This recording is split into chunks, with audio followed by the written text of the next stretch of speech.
आपल्या देशाच्या पंतप्रधानांना ज्या विठ्ठलाची मूर्ती दिली ती विठ्ठल रखुमाईची मूर्ती आहे. हे आमचं आराध्य दैवत आहे महाराष्ट्राचं आणि हे आमच्या उदार संस्कृतीचं प्रतीक आहे.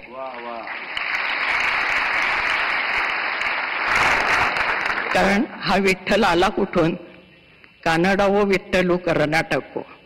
कर्नाटकातनं आला, महाराष्ट्रामध्ये स्थिर झाला आणि आजही वारीसाठी जी मंडळी येतात ती नुसती मराठी मंडळी नसतात. महाराष्ट्र, कर्नाटक, तेलंगणापासून ही सगळी मंडळी विठ्ठलाकडे येत असतात. हा विठ्ठल कसा आहे? मराठी माणसासारखा साधा आहे, कष्टकरी माणसासारखा. कांबळ खांदी वाहन पायी डोईस मुंडासे, श्यामल रंगी सान रूपते साधेपण भासे. आत्ताच आपण मूर्ती पाहिली. गोऱ्या रंगाची त्याला हौस नाही, सावळाच येतो. आणि सावळा नुसता नाही, काळा सावळा आहे सगळा. महाराष्ट्राला जो रंग आहे त्या रंगाचाही अभिमान आहे.